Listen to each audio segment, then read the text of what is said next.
ਨਵੇਂ ਕਿਸਾਨ ਬਿੱਲ ਨੂੰ ਲੈ ਕੇ ਜਿੱਥੇ ਦੇਸ਼ ਭਰ ਵਿੱਚ ਥਾਂ-ਥਾਂ ਤੇ ਧਰਨੇ ਦਿੱਤੇ ਜਾ ਰਹੇ ਹਨ, ਉੱਥੇ ਹੀ ਲੁਧਿਆਣਾ ਯੂਥ ਕਾਂਗਰਸ ਦੇ ਨੌਜਵਾਨਾਂ ਵੱਲੋਂ ਮਸ਼ਾਲ ਮਾਰਚ ਕੱਢਿਆ ਗਿਆ, ਜਿਸ ਵਿੱਚ ਉਹਨਾਂ ਨੇ ਕਿਹਾ ਕਿ ਦੇਸ਼ ਦੇ ਪ੍ਰਧਾਨ ਮੰਤਰੀ ਨਰਿੰਦਰ ਮੋਦੀ ਕਾਰਪੋਰੇਟ ਘਰਾਣਿਆਂ ਦੇ ਹੱਥਾਂ ਦੀ ਕਠਪੁਤਲੀ ਬਣ ਕੇ ਰਹਿ ਗਏ ਹਨ ਅਤੇ ਦੇਸ਼ ਦੇ ਅੰਨਦਾਤਾ ਨੂੰ ਇਹਨਾਂ ਹੱਥੀਂ ਵੇਚਿਆ ਜਾ ਰਿਹਾ ਹੈ।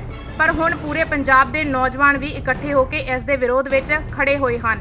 ਨਾਲ ਹੀ ਉਹਨਾਂ ਨੇ ਕਿਹਾ ਕਿ ਜੇਕਰ ਇਹ ਬਿੱਲ ਕਿਸਾਨਾਂ ਦੇ ਹੱਕ ਵਿੱਚ ਹੁੰਦਾ ਤਾਂ ਅੱਜ ਕਿਸਾਨ ਜਥੇਬੰਦੀਆਂ ਸੜਕ ਤੇ ਨਾ ਹੁੰਦੀਆਂ ਤੇ ਨਾ ਹੀ ਇਸ ਦੇ ਵਿਰੋਧ ਵਿੱਚ ਪੰਜਾਬ ਬੰਦ ਦੀ ਕਾਲ ਹੁੰਦੀ। ਉਹਨਾਂ ਨੇ ਕਿਹਾ कि जिन्नी देर तक ये कानून रद्द नहीं होता उन्नी देर तक ये संघर्ष इसी तरह जारी रहेगा।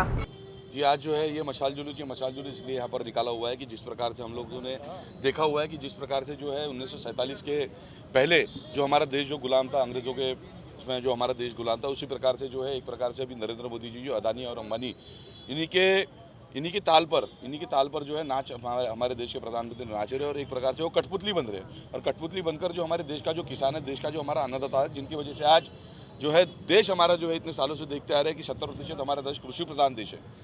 एग्रीकल्चर के ऊपर में हमारा देश जो है 70% बिलोंग करता है। और उन्हीं अन्नदाताओं को फिर से एक बार गुलाने का काम अगर कोई कर रहा होगा तो नरेंद्र मोदी जी ने जो अध्यादेश जो लाया हुआ है, अध्यादेश के माध्यम से ये होने वाला है। इसी प्रकार से हम लोग देखते हैं कि कृषि मंत्री, देश के जो कृषि मंत्री है उनका नाम भी एक प्रकार से नरेंद्र है और देश के प्रधानमंत्री जो उनका भी नाम नरेंद्र है। और कृषि मंत्री जो है, कृषि मंत्री का सरनेम अगर देखा जाए तो तोमर है। वो तोमर नहीं है, वो देश के सारे किसानों को कहीं ना कहीं पर ब्रेन ट्यूमर लाने का काम जो है ये करने वाले हैं। और रही बात एमएसपी की, तो एमएसपी जो है ये मिनिमम सपोर्ट प्राइस नहीं है। ये देश का किसान और बेरोजगार जो युवा है, जो गलत जीएसटी, गलत नोटबंदी और उसके बाद में गलत ये आर्थिक नीतियों के वजह से जो इकोनॉमिक्स जो डाउन हुआ है देश में, लॉकडाउन नहीं, इकोनॉमिक लॉकडाउन जो हुआ है, तो ये एमएसपी ना कहते हुए ये मोदी समाप्त प्राइस है। ये मिनिमम सपोर्ट प्राइस नहीं है, मोदी समाप्त प्राइस है। और देश का किसान, देश का युवा, लुधियाना यूथ कांग्रेस का युवा, पंजाब के ये युवा जो है ये आने वाले समय में ये लोगों को दिखाने वाले हैं। वहीं पर भाजपा का ये भी आरोप है जो विरोधी पार्टियां हैं वो बहका रही है किसानों को। ये भाजपा की अगर बात की जाए तो ये भाजपा का नाम जो जैसा आपने लिया तो ये बीजेपी का मतलब तो भारतीय जनता पार्टी तो है ही नहीं। सबसे पहले तो एक प्रकार से मैं कहना चाहूँगा कि आपने उनके विधायकों को भी देखा होगा या भारतीय जनता पार्टी के आरएसएस के भी आपने पदाधिकारी को देखा होगा, तो बीजेपी का लॉन्ग फॉर्म एक प्रकार से देखा जाए तो ये बलात्कारी जनप्रतिनिधि पार्टी है। एक प्रकार से ये पहले हमारी बहनों के ऊपर में जिस तरीके से इन्होंने जो गलत इन्होंने लांछन लगाकर जो बाकी भी चीज़ें आपने अगर देखा होगा आपने, तो वही जो चीज़ें है ये बलात्कारी जनप्रतिनिधि पार्टी वाले जो लोग कहते हैं कि किसान का ये जो बिल है, किसान का बिल ये ठीक नहीं। अगर किसान का बिल अगर समझ लीजिए अध्यादेश अगर ठीक अगर रहता तो हरियाणा का किसान लो, पंजाब का किसान लो और देश का किसान लो, ये देश के किसान रोडों पर आकर जो है ये लोग शांत बैठे होते, ये लोग रोड पे नहीं उतरे होते सरकार के विरोध में। कल किस तरह का प्रदर्शन किया जाएगा लुधियाना की सड़कों? लुधियाना के इसमें हमारे जो अध्यक्ष यहाँ पर जो है योगेश हांडा जी, हमारे यहाँ पर प्रभारी मुजम्मिल जी और हमारे मोहित रामपाल जी, इन लोगों के नेतृत्व में हज़ारों जो युवा है, हज़ारों युवा 20 तारीख को बिरेंद्र ढिल्लो जी, श्रीनिवास जी और कृष्णा जी के नेतृत्व में, राहुल जी के निर्देश पर जो हमने एक हरियाणा की तरफ कूच करते हुए, दिल्ली की तरफ कूच करते हुए हमने जो एक कृषि अध्यादेश के विरोध में हमने जो ट्रैक्टर रैली जो निकाली हुई थी, हज़ारों साथी योगेश हांडा जी के, मोहित रामपाल जी के नेतृत्व में वहाँ पर पहुँचे थे। तब भी हमने 20 तारीख को किया और आने वाले समय में लुधियाना युवा कांग्रेस का जो साथी है, लुधियाना युवा कांग्रेस के साथी और युवा जो है लुधियाना के, आप देख ही सकते हो कि हज़ारों युवा आज भी यहाँ पर आज 9 बजे के समय पर किसानों के लिए और बेरोजगार युवाओं के लिए यहाँ पर रास्ते पे उतरे हुए। आने वाले समय में निरंतर इसी प्रकार का मशाल जुलूस करते हुए युवा कांग्रेस के साथी जो है यहाँ पर रास्ते पे उतरने वाले। तो क्या आपको लगता है कि ऐसे विरोध प्रदर्शन करने से क्या ये बिल वापस लिया जाएगा? आप विधानसभा राज्यसभा दोनों जगह ये बिल पास हो चुका है। ये दोनों जगह पर विधानसभा, मैं वही तो कहना चाहता हूँ कि जिस प्रकार से जो है यह कठपुतली है नरेंद्र मोदी जी अदानी और अंबानी जो है एक तरह तबला बजा रहे, एक जो है वो गिटार बजा रहे और उनके ताल पर नाचने का काम अगर कोई कर रहा होगा तो नरेंद्र मोदी जी खुद कर रहे हैं। तो इसलिए जो है यह भले ही राज्यसभा में और लोकसभा में इन लोगों ने जो बिल पारित किया होगा, हमारे जो सांसद है, हमारे सांसदों ने भी वहाँ पर वो अध्यादेश की कॉपियाँ वहाँ पर फाड़ी थी और कॉपियाँ फाड़ने के बाद में हमारे सम्मानीय जो सांसद है वो सांसद को भी वहाँ पर निलंबित करने का काम अगर किसी ने किया होगा, ये सरकार ने किया हुआ था। ये लोग वहाँ पर जो है वहाँ पर हमारी आवाज़ दबा सकते हैं। लेकिन मैंने पहले भी कहा कि संसद भले इनकी हो सकती है, लेकिन जो सड़कें हैं ये देश के युवाओं की सड़कें, देश के किसानों की सड़कें, और किसान और युवा मिलकर इनको नतमस्तक करेंगे और हम लोग जो है अपनी लड़ाई जो है रास्ते पे लड़ते रहेंगे। जी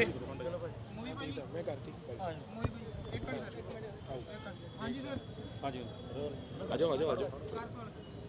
जरा एक चीज़ होर भी देखिया होगा जेडे अकाली ते भाजपा दी सीगी हुण वो हरसिमरत कौर रिजाइन देगी है ਅਸਤੀਫਾ? ਇਹ ਸਭ ਨੇ ਡਰਾਮੇਬਾਜ਼ੀ ਆ। ਜਿਹੜਾ ਪਹਿਲਾਂ ਤੁਸੀਂ ਦੇਖੋ ਜਦੋਂ ਇਹਨਾਂ ਨੇ ਬਿੱਲ ਬਣਾਉਣਾ ਸੀ ਉਦੋਂ ਇਹ ਨਾਲ ਬੈਠੇ ਸੀਗੇ ਤੇ ਹੁਣ ਆ ਕੇ ਇਹ ਮੁੱਕਰਨਾ ਸ਼ੁਰੂ ਕਰਤਾ ਕਿ ਅਸੀਂ ਤਾਂ ਵਿੱਚ ਬੈਠੇ ਹੀ ਨਹੀਂ। ਇਹ ਸਭ ਇਹ ਰਲੀ ਮਿਲੀ ਸਰਕਾਰ ਇਹਨਾਂ ਦੀ ਬਹੁਤ ਕੁਝ ਸਾਰਾ ਦੇਖੋ ਆਪਾਂ ਜਦ ਦੇਖਦੇ ਹਾਂ ਕਦੀ ਬੇਅਦਬੀਆਂ ਦੇਖੋ ਹੋਈਆਂ ਪੰਜਾਬ ਦੇ ਵਿੱਚ, ਸਭ ਦੇ ਵਿੱਚ ਇਹਨਾਂ ਦੇ ਹੱਥ ਨਜ਼ਰ ਆਏ ਆ। ਸਭ ਨੂੰ ਪਤਾ ਇਸ ਟਾਈਮ ਕੀ ਹੋ ਰਿਹਾ ਕੀ ਨਹੀਂ ਹੋ ਰਿਹਾ। ਬਾਕੀ ਦੇਖੋ ਇਸ ਟਾਈਮ ਜਿਹੜਾ ਹੱਕ ਸਾਡਾ ਜਿਹੜਾ ਮੇਨ ਮਕਸਦ ਹੈ ਉਹ ਜਿਹੜਾ ਕਿਸਾਨਾਂ ਦਾ ਹੱਕ ਹੈ। ਅਸੀਂ ਕਿਸਾਨਾਂ ਦੇ ਹੱਕ ਨਾਲ ਖੜੇ ਹਾਂ।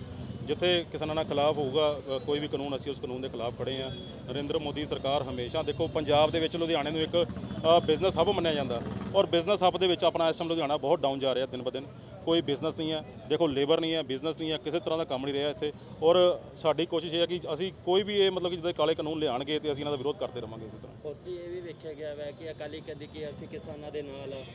ਭਾਜੀ ਸਭ ਡਰਾਮੇਬਾਜ਼ੀ ਹੈ। ਪਹਿਲਾਂ ਖਿਲਾਫ ਕਿਉਂ ਸੀ? ਪਹਿਲਾਂ ਇਹਨਾਂ ਨੇ ਸਭ ਕੁਝ ਕਰ ਦਿੱਤਾ, ਠੀਕ ਆ। ਅੱਜ ਤਾਂ ਸਿਰਫ ਇੱਕ ਫਾਰਮੈਲਿਟੀ ਹੋ ਰਹੀ ਉਹਨਾਂ ਵੱਲੋਂ। ਕਿਉਂ ਨਹੀਂ ਛੱਡਦੇ ਪਏ ਦਾਮਨ ਉਹਨਾਂ ਦਾ? ਕਿਉਂ ਪਾਰਟੀ ਨਹੀਂ ਛੱਡਦੇ ਪਏ ਉਹਨਾਂ ਦੀ? ਕਿਉਂ ਆਪਣਾ ਖਤਮ ਨਹੀਂ ਕਰਦੇ ਪਏ? ਜਿਹੜਾ ਅੱਜ ਪ੍ਰੋਟੈਸਟ ਕਰ ਰਹੇ ਹੋ ਵੇਖਿਆ ਗਿਆ ਹੈ ਕਿ ਕਈ ਯੁਵਾ ਵੀ ਆਏ ਆ। ਬਸ ਇਹ ਪ੍ਰੋਗਰਾਮ ਖਤਮ ਕਰੀਏ। ਪਹਿਲਾ ਛੱਡ ਰੋਜ਼ਗਾਰ ਹੈ ਨਹੀਂ ਫਿਰ ਕਿੱਦਾਂ ਛੱਡੇਗੀ? ਜਿਵੇਂ ਕਿ ਤੁਸੀਂ ਜਾਣਦੇ ਹੋ ਕਿ ਨਰਿੰਦਰ ਮੋਦੀ ਸਰਕਾਰ, ਗੂੰਗੀ ਬੈਰੀ ਸਰਕਾਰ, ਤਾਨਾਸ਼ਾਹ ਸਰਕਾਰ, ਹਰ ਵਰਗ ਇਸ ਸਰਕਾਰ ਦੇ ਵਿੱਚ ਤਰਾਹੀ ਕਰ ਰਿਹਾ। ਜਿਵੇਂ ਕਿ ਤੁਸੀਂ ਜਾਣਦੇ ਹੋ ਵਪਾਰੀ ਪੰਜਾਬ ਦਾ ਦੁਖੀ, ਦੇਸ਼ ਦਾ ਵਪਾਰੀ ਦੁਖੀ, ਬੇਰੋਜ਼ਗਾਰੀ ਚਰਮ ਸੀਮਾ ਤੇ ਹੈ, GDP ਸਾਡੀ ਬਿਲਕੁਲ ਜ਼ੀਰੋ ਹੋ ਚੁੱਕੀ ਹੈ, ਕਿਸਾਨ ਸੜਕਾਂ ਤੇ ਹੈ, ਕੋਈ ਵਰਗ ਖੁਸ਼ ਨਹੀਂ। ਸੋ ਨਰਿੰਦਰ ਮੋਦੀ ਜੀ ਨੇ ਇਹ ਕਾਲਾ ਕਾਨੂੰਨ ਵਾਪਸ ਨਾ ਲਿੱਤਾ ਤਾਂ ਯੂਥ ਕਾਂਗਰਸ ਪਾਰਟੀ ਜ਼ਮੀਨੀ ਪੱਧਰ ਤੇ ਇਦਾਂ ਹੀ ਸੰਘਰਸ਼ ਨੂੰ ਤੇਜ਼ ਕਰੇਗੀ। ਇਸ ਮੌਕੇ ਜ਼ਿਲ੍ਹਾ ਪ੍ਰਧਾਨ ਨੇ ਕਿਹਾ ਕਿ ਇਸ ਬਿੱਲ ਦੇ ਵਿਰੋਧ ਵਿੱਚ ਸੰਸਦ ਵਿੱਚ ਉਹਨਾਂ ਦੇ ਆਗੂਆਂ ਵੱਲੋਂ ਬਿੱਲ ਦੀਆਂ ਕਾਪੀਆਂ ਫਾੜ ਦਿੱਤੀਆਂ ਗਈਆਂ ਸਨ ਤੇ ਨਾਲ ਹੀ ਉਹਨਾਂ ਨੇ ਕਿਹਾ ਕਿ ਸੰਸਦ ਉਹਨਾਂ ਦੀ ਹੋ ਸਕਦੀ ਹੈ ਪਰ ਸੜਕਾਂ ਪਬਲਿਕ ਦੀਆਂ ਹਨ। ਜੇਕਰ ਇਹ ਕਾਲੇ ਕਾਨੂੰਨ ਨੂੰ ਰੱਦ ਨਾ ਕੀਤਾ ਗਿਆ ਤਾਂ ਯੂਥ ਕਾਂਗਰਸ ਇਸੇ ਤਰ੍ਹਾਂ ਸੰਘਰਸ਼ ਨੂੰ ਹੋਰ ਤਿੱਖਾ ਕਰੇਗਾ। ਅੱਜ ਅਸੀਂ ਕਿਸਾਨਾਂ ਦੇ ਹੱਕ ਦੇ ਵਿੱਚ ਜਿਹੜਾ ਮਸ਼ਾਲ ਯਾਤਰਾ ਕੱਢ ਰਹੇ ਹਾਂ। ਸੋ ਜਿਵੇਂ ਕਿ ਤੁਸੀਂ ਸਾਰੇ ਜਾਣਦੇ ਹੋ ਕਿ ਨਰਿੰਦਰ ਮੋਦੀ ਸਰਕਾਰ, ਗੂੰਗੀ ਬੈਰੀ ਸਰਕਾਰ, ਤਾਨਾਸ਼ਾਹ ਸਰਕਾਰ, ਹਰ ਵਰਗ ਨੂੰ ਦੁਖੀ ਕਰਨ ਵਾਲੀ ਸਰਕਾਰ।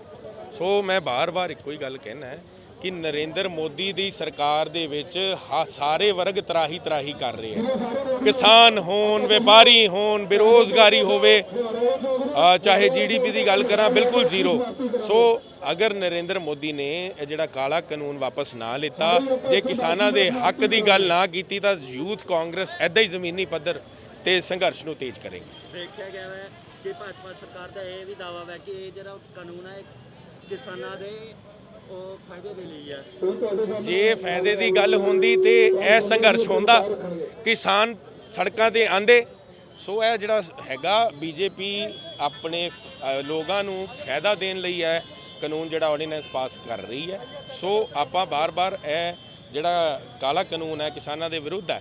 ਅਸੀਂ ਕਿਸਾਨਾਂ ਦੇ ਨਾਲ ਆ ਔਰ ਕੱਲ ਦੇ ਜਿਹੜਾ ਬੰਦ ਦੀ ਕਾਲ ਆ ਉਹਦੇ 'ਚ ਯੂਥ ਕਾਂਗਰਸ ਕਿਸਾਨਾਂ ਦਾ ਨਾਲ ਹੱਕ ਦੇ ਵਿੱਚ ਚਟਾਨ ਤਰ੍ਹਾਂ ਖੜੇਗੀ। ਉੱਥੇ ਹੀ ਭਾਜਪਾ ਇਹ ਵੀ ਕਹਿ ਰਹੀ ਹੈ ਕਿ ਜਿਹੜੇ ਵਿਰੋਧੀ ਪਾਰਟੀਆਂ ਨੇ ਉਹ ਕਿਸਾਨਾਂ ਨੂੰ ਬਹਿਕਾ ਰਹੀ ਹੈ। ਨਹੀਂ, ਇਹੋ ਜੀ ਕੋਈ ਗੱਲ ਨਹੀਂ ਹੈ। ਕਿਸਾਨ ਬਹੁਤ ਸਮਝਦਾਰ ਹੈ। ਕਿਸਾਨਾਂ ਨੂੰ ਪਤਾ ਹੈ ਕਿ ਉਹਨਾਂ ਦੇ ਨਾਲ ਕੀ ਹੈ। ਦੇਖੋ ਕਿਸਾਨਾਂ ਦੀ ਜਿਹੜੀ ਫਸਲ ਹੈ ਉਹ ਕਿਸਾਨਾਂ ਨੂੰ ਪਤਾ। ਸਾਨੂੰ ਹਮੇਸ਼ਾ ਕਾਂਗਰਸ ਨੇ ਕਿਸਾਨਾਂ ਦੇ ਨਾਲ ਖੜੀ ਹੈ। ਕਾਂਗਰਸ ਹਮੇਸ਼ਾ ਕਿਸਾਨਾਂ ਦੇ ਨਾਲ ਰਹੀ ਹੈ। ਸੋ ਮੈਂ ਬਾਰ-ਬਾਰ ਇੱਕੋ ਹੀ ਗੱਲ ਕਹਿਣਾ, ਜਿਹੜਾ ਇਹ ਕਾਲਾ ਕਾਨੂੰਨ ਹੈ ਨਰਿੰਦਰ ਮੋਦੀ ਉਹਨਾਂ ਨੇ ਆਪਣੇ ਕੁਝ ਖਾਸ ਬੰਦਿਆਂ ਨੂੰ ਫਾਇਦਾ ਪਹੁੰਚਾਉਣ ਦੀ ਗੱਲ ਕੀਤੀ। ਸੂਬੇ 'ਚ ਤੁਹਾਡੀ ਸਰਕਾਰ ਆ ਤੇ ਹੁਣ ਤੱਕ ਵੇਖਿਆ ਜਾਵੇ ਕਿ ਉਹਨਾਂ ਤੋਂ ਕੁਝ ਵੀ ਕਰ ਨਹੀਂ ਰਹੀ ਹੈ ਕਾਂਗਰਸ ਸਰਕਾਰ ਕਿਸਾਨਾਂ ਦੇ ਲਈ। ਮੈਂ ਕਿਹਾ ਜੀ, ਤੁਸੀਂ ਥੋੜੇ ਦਿਨ ਪਹਿਲਾਂ ਦੇਖਿਆ ਹੋਣਾ, ਹਰ ਜ਼ਿਲ੍ਹੇ ਦੇ ਵਿੱਚ ਕਿਸਾਨਾਂ ਦੇ ਹੱਕ ਦੇ ਵਿੱਚ ਕਿਸਾਨਾਂ ਦੇ ਨਾਲ ਮਿਲ ਕੇ ਸੰਘਰਸ਼ ਤੇਜ਼ ਹੋ ਰਿਹਾ ਹੈ। 3-4 ਦਿਨ ਪਹਿਲਾਂ ਪੰਜਾਬ ਯੂਥ ਕਾਂਗਰਸ ਦੀ ਰਹਿਨਮਾਈ ਹੇਠ ਵਰਿੰਦਰ ਸਿੰਘ ਢਿੱਲੋਂ ਜੀ ਦੀ, ਸਾਡੇ ਪੰਜਾਬ ਯੂਥ ਕਾਂਗਰਸ ਦੇ ਪ੍ਰਧਾਨ ਜੀ ਦੀ ਰਹਿਨਮਾਈ ਹੇਠ ਹਜ਼ਾਰਾਂ ਟਰੈਕਟਰਾਂ ਦੇ ਸਵਾਰ ਹੋ ਕੇ ਜਦੋਂ ਆਪਾਂ ਦਿੱਲੀ ਨੂੰ ਕੂਚ ਕੀਤੀ ਤੇ ਹਰਿਆਣਾ ਸਰਕਾਰ ਨੇ ਬੈਰੀਗੇਟਿੰਗ ਕਰਕੇ ਸਾਡੇ ਤੇ ਤਸ਼ੱਦਦ ਕੀਤੇ, ਸਾਡੇ ਤੇ ਪਾਣੀ ਦੀਆਂ ਬੁਛਾਰਾਂ ਕੀਤੀਆਂ, ਸਾਡੇ ਤੇ ਲਾਠੀ ਚਾਰਜ ਕੀਤਾ। ਸੋ ਅੱਗੇ ਨਹੀਂ ਜਾਣ ਦਿੱਤਾ। ਉਸ ਤੋਂ ਬਾਅਦ ਅਸੀਂ 2 ਦਿਨ ਬਾਅਦ ਫਿਰ ਦਿੱਲੀ ਨੂੰ ਗਏ।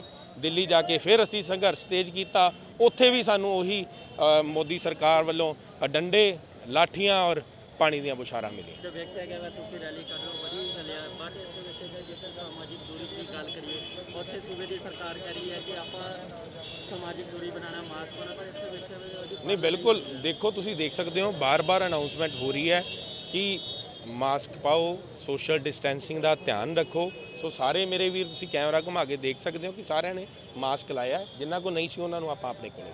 ਤੇ ਹੁਣ ਕੀ ਲੱਗਦਾ ਵਾ ਜੇ ਕਾਨੂੰਨ ਬਣਿਆ ਹੋਇਆ ਇਹ ਵਾਪਸ ਨਹੀਂ ਹੋ ਸਕਦਾ ਤੇ ਲੱਗਦਾ ਵਾ ਕਿ ਤੇ ਐਦਾਂ ਹੀ ਚਾਹੇ ਰੋਜ਼ ਜੇਲ੍ਹਾਂ 'ਚ ਜਾਣਾ ਪਵੇ, ਕੁੱਟ ਖਾਣੀ ਪਵੇ, ਹਰ ਤਰੀਕੇ ਦੇ ਨਾਲ ਜਿਹੜੀ ਕਾਂਗਰਸ ਪਾਰਟੀ ਹੈ, ਯੂਥ ਕਾਂਗਰਸ ਹੈ, ਉਹ ਕਿਸਾਨਾਂ ਦੇ ਨਾਲ ਡਟ ਕੇ ਚਟਾਨ ਤਰ੍ਹਾਂ ਇੱਦਾਂ ਹੀ ਖੜੀ ਰਹੂਗੀ।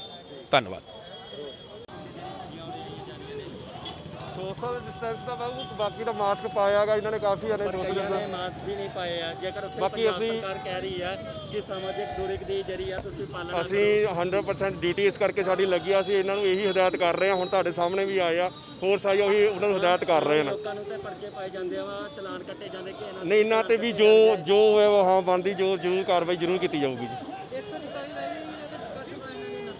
ਦੇਖੋ ਜੀ, ਅੱਜ ਕਰਦੇ ਆ ਤੇ ਵੈਰੀਫਾਈ ਕਰਦੇ ਆ ਕੀ ਮਸਲਾ ਹੈਗਾ। ਹਜੇ ਸੱਚ ਪੁੱਛੋ ਤਾਂ ਅਸੀਂ ਮਾਡਲ ਟਾਊਨ ਥਾਣੇ 'ਚ ਹਜੇ ਪਤਾ ਨਹੀਂ ਲੱਗਿਆ, ਇਹਦੇ ਬਾਰੇ ਪਤਾ ਕਰਦੇ ਵੈਰੀਫਾਈ ਕਰਦੇ ਕੀ ਆ। ਪ੍ਰਾਈਮ ਦੇ ਲਈ ਲੁਧਿਆਣਾ ਤੋਂ ਹੈਰੀ ਦੀ ਰਿਪੋਰਟ।